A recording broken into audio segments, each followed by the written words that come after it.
Olá, minha gente! Vocês aí que estão me assistindo no Brasil afora, não sei que horas vocês estão me assistindo, manhã, tarde, noite, madrugada, o importante é realmente estar assistindo e estudando. E nós estamos aqui produzindo as nossas primeiras aulas de Direito Civil e vamos começar falando sobre a parte de Direito de Família, vamos falar de casamento. Antes de entrar efetivamente nos conceitos que nós vamos trabalhar, quero dar algumas dicas para vocês que vão fazer OAB, concurso público, ou mesmo que estão estudando para a graduação. Você estudar direito significa que você tem efetivamente que entender os conceitos, certo? E quais são os conceitos principais do direito? São os conceitos trazidos pelos doutrinadores. E principalmente também aquilo que está dentro da lei, do que a lei determina para a gente. Porque o que a prova vai lhe cobrar, a prova da OAB, a prova de concurso público, a sua prova lá do seu professor, não é o que o doutrinador A, B ou C gosta. É aquilo que é aceito. É aquilo que é incorporado ao ordenamento jurídico para que seja aplicado nas decisões judiciais. É isso que a gente tem que aprender. Em direito a gente aprende aquilo que vai ser aplicado na decisão judicial.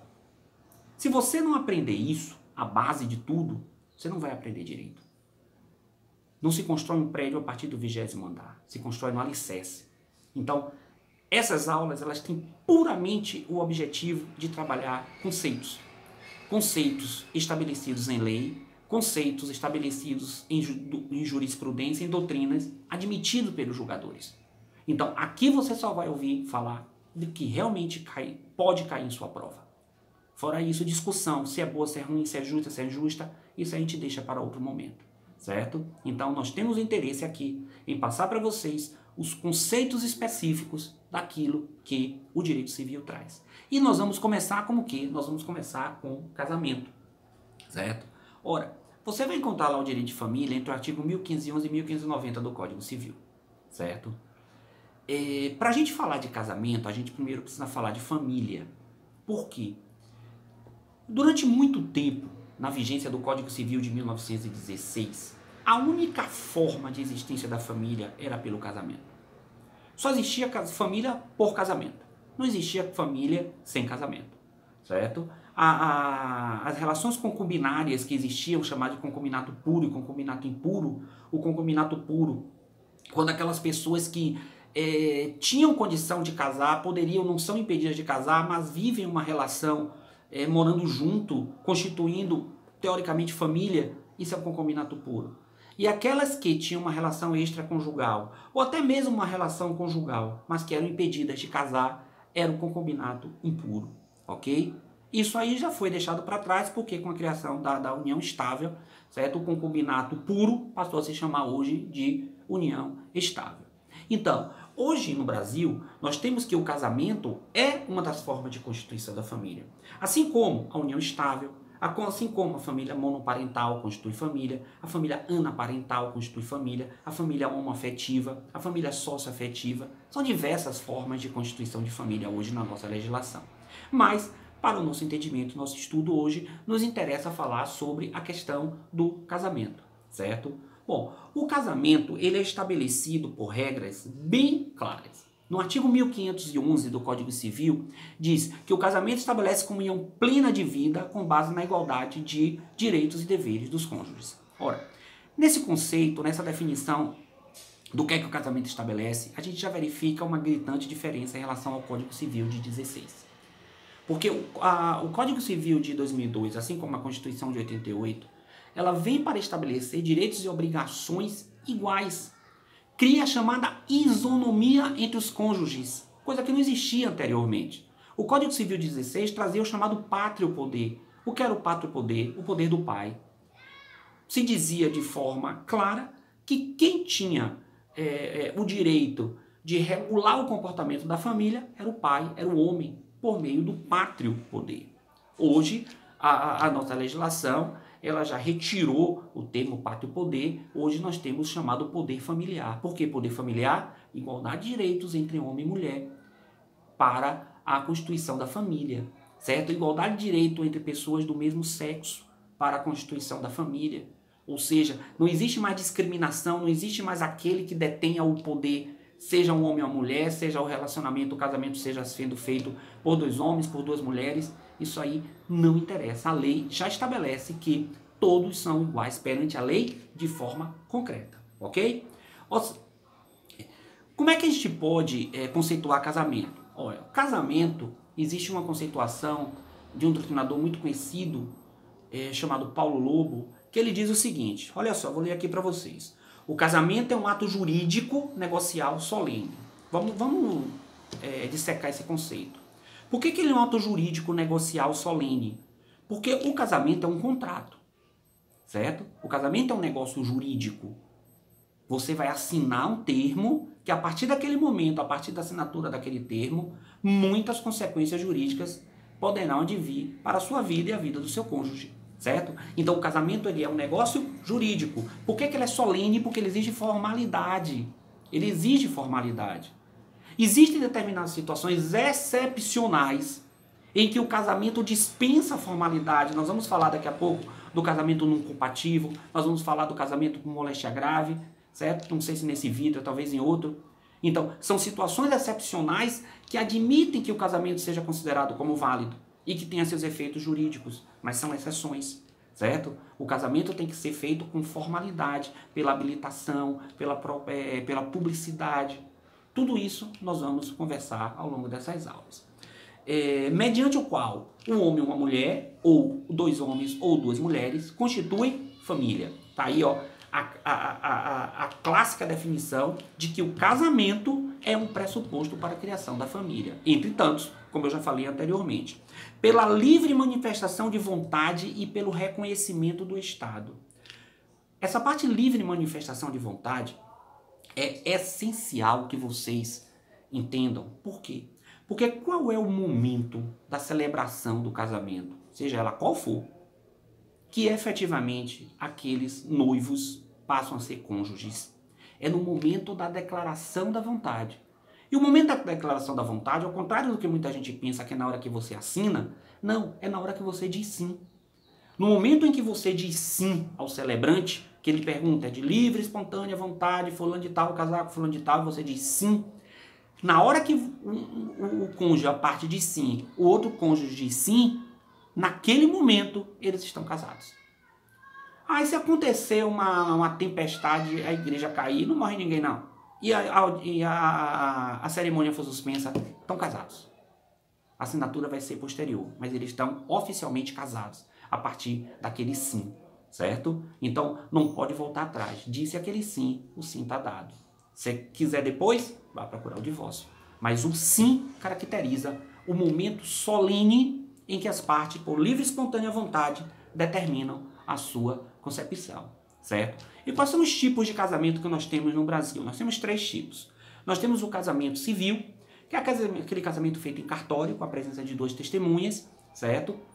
Muitas pessoas preferem hoje, gastar com cerimônia religiosa é um pouco mais difícil, né? Só para as famílias mais abastadas, ou aquelas mulheres, realmente as mulheres, muitas, não são todas, ainda tem algum sonho do casamento, vestido de noiva, mas o custo é realmente muito alto, então muitas preferem fazer o casamento apenas no cartório, e vão até o cartório, todo o processo de habilitação já foi enfrentado, a documentação já está pronta, apenas para que eles assinem, ok? Então vai ser perguntado também se ele livre, espontânea vontade, vão dizer que sim, e vão assinar os documentos oficializando aquela relação conjugal. Esse é o casamento civil. Existe também o casamento religioso. O casamento religioso é aquele que é feito em templo religioso, seja ele de qualquer natureza, não importa aqui a característica da natureza do templo, em que as partes, perante um celebrante competente, dizem sim perante esse celebrante.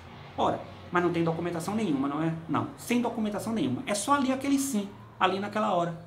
O que vai acontecer? Esses 2 cônjuges, agora casados, né, os casados, eles têm 90 dias para procurar uma autoridade judicial para registrar aquele casamento religioso, certo? Feito isso, a partir do momento em que o casamento estiver registrado, é que ele passa a ter validade plena. Porque validade ele já tem desde o sim. Vocês lembram que anteriormente, quando eu falei sobre a questão da livre manifestação da vontade, eu disse que ela começa do sim? A mesma coisa no religioso. Por quê? Digamos que Jurek e Giane resolvam casar entre si. Marcam o dia da cerimônia religiosa. Vão lá, frente à autoridade, ao celebrante competente, efetivam dentro dessa cerimônia religiosa o sim, e os documentos posteriormente de habilitação se dá entrada no cartório.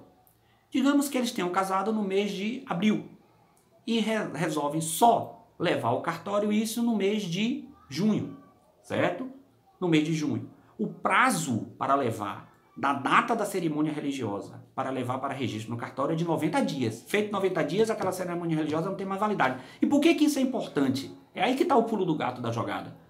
Porque na hora que você registrar lá no mês de junho, a data que vai constar do casamento é do mês de abril. Porque o sim foi dado em abril. Certo? Não é a data que você foi lá no cartório e assinou, que habilitou o seu casamento e assinou. Não, é do mês de abril.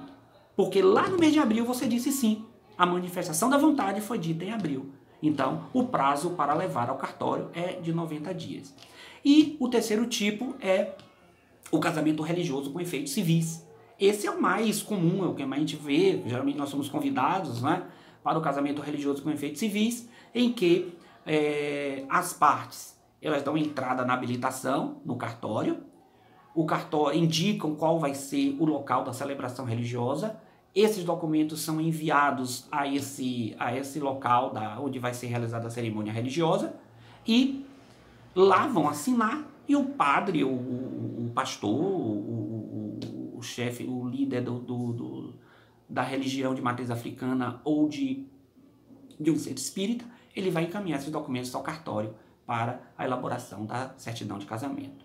Certo? Então esses são os 3 tipos de cerimônia que nós temos no Brasil, os 3 tipos de casamento, ok? Só que antes do casamento, gente, tem uma coisa que é importante e que muita gente às vezes não leva muito a sério, que é o chamado noivado. Noivado ou, num jargão jurídico, chamado de esponsais. Existe alguma definição legal de noivado ou esponsais no Código Civil? Não. Não existe. O Código Civil trata de forma incidental a questão do noivado quanto a questão da responsabilidade civil. Mas não existe nenhum artigo de lei especificando o que é noivado, o que são os esponsais. Que é a mesma coisa, certo? Mas o que é o noivado? O noivado é uma promessa de casamento. É quando 2 pessoas, por livre e espontânea vontade, se declaram por vontade de casar. Noivado é uma preparação para o casamento, certo? As pessoas ficam noivas quando querem assumir um compromisso mais sério, perfeito? E isso pode trazer consequências jurídicas gravíssimas para as partes, apesar de não ter nenhuma codificação estabelecendo isso. E quais são as consequências jurídicas? A responsabilidade civil extracontratual. Você que está aí me ouvindo, você já ficou noivo, conhece pessoas que ficaram noivas, com certeza. Se você perguntar, alguém assinou o contrato de noivado? Existe o contrato de noivado? Você assina um negócio jurídico chamado noivado? Não, não existe isso. Noivado é só colocar a aliança no dedo, disse sim e vamos comemorar. É isso que é noivado. Então, quando você noiva, você tem uma responsabilidade extracontratual. Extracontratual. O casamento é uma relação contratual. O noivado é extracontratual. Então, quando você noiva, você tem que saber que ali existem situações em que a outra parte, o outro noivo ou outra noiva, ele está na expectativa da realização do casamento. É possível esse casamento não se realizar e a parte que abriu mão dele ser responsabilizada civilmente? Sim. Não simplesmente porque ela não quis mais, que ninguém é obrigado a casar, ninguém é obrigado a noivar, ninguém é obrigado a se manter casado. Hoje você casa se você quiser, você divorcia se você quiser, não existe mais aquela situação de leis anteriores em que o juiz poderia indeferir o seu pedido de separação judicial, o chamado do desquite. Não existe mais isso. Então, quando você vai e noiva, você tem que saber que para você terminar aquilo ali, você tem que ter cuidado. Cuidado por quê? Imagine que seu casamento está hoje, eu estou gravando hoje numa quarta-feira. Digamos que o meu casamento estivesse marcado para sábado. e todas as despesas tivessem sido feitas, principalmente pelo pai da noiva, né, que quer ver aquela festa bonita, as despesas foram todas feitas, buffet contratado, convite distribuído, cerimonial contratado, tudo contratado. Um gasto alto. E aí você chega lá, um dia antes, não vou casar mais não. Você pode fazer isso? Pode, você pode. Só que você sabe que você está passível ali de ser responsabilizado civilmente por danos materiais. Por danos materiais. Porque o que se leva em consideração, o juiz vai levar em consideração, que aquela vontade de não casar não surgiu naquele dia, nos 2 dias anteriores. É algo que já vinha amadurecendo na sua cabeça. E por que você deixou tudo isso acontecer? Todos esses gastos serem feitos? Para chegar em cima da hora e dizer não? Frustrar a expectativa da família da noiva e frustrar todos os gastos feitos. Você pode ser responsabilizado civilmente, certo? É a chamada responsabilidade civil extracontratual. Essa é a do dano material, mas tem a do dano moral. A do dano moral vai depender da forma como você termina esse noivado. A maneira como você vai comunicar a sua noiva, ou a noiva vai comunicar ao noivo, não importa aí a ordem, por que está como está terminando esse noivado. Você pode simplesmente chamar a sua noiva ou seu noivo em um local particular, um quarto ou onde quer que seja, e dizer, eu não tenho mais interesse em continuar, não é o que eu quero, eu decidi isso, pronto, dano moral aí ela não vai, em hipótese alguma, poder cobrar de você, porque você está usando de forma coerente do término do namoro. Não, as pessoas serão obrigadas, fiquei noivo, eu sou obrigado a casar. Não funciona desse jeito. Ora, mas é aqueles casos que a gente vê muito em televisão, em novela, mas na vida real também acontece muito, certo? Do noivo ou da noiva que fica esperando o outro na porta da igreja. A noiva chega para casar, naquele carro lindo, com aquele vestido maravilhoso, os convidados todos lá dentro, família, amigos, todo mundo, e de repente o cidadão não aparece. Ou se aparece, vai lá na frente e faz aquela palhaçada dizendo que, na hora que pergunta se ele é livre, espontânea vontade, ele diz não. Ora, ele pode ter o motivo que for. Digamos que ele tenha descoberto um dia antes que ele tinha sido traído pela noiva, ou qualquer outra coisa que ele possa arguir. O que é que ele tem que fazer? Ele simplesmente chama a noiva em particular, diga não tenho mais interesse. Dano moral, está afastado. Mas se ele chega lá na frente ou ele não vai, ou seja, ele está expondo a honra objetiva e subjetiva da noiva ou do noivo, e por isso caberá, com certeza, o dano moral, certo? Então, é fundamental a gente saber isso, ok, minha gente? E o último tópico desse vídeo é o casamento por procuração. O casamento por procuração, pode ser feito no Brasil? Pode. A partir do artigo 1542 do Código Civil vai dizer exatamente como é que ele é feito. Ora, primeiro, o que é o casamento por procuração? O que é uma procuração? Procuração é quando você outorga a um terceiro o poder de lhe representar, certo? O poder de responder por você. Isso é uma procuração. Ora, se você tem uma procuração, você outorga essa procuração a um terceiro para que ele represente no casamento. Por quê? Porque você está impossibilitado de estar no dia marcado para a cerimônia. Você está impossibilitado de comparecer, mas nem você nem a noiva querem, em hipótese alguma, adiar aquela data. Vocês querem que o casamento aconteça naquele momento, certo? Isso é fundamental, isso é importantíssimo.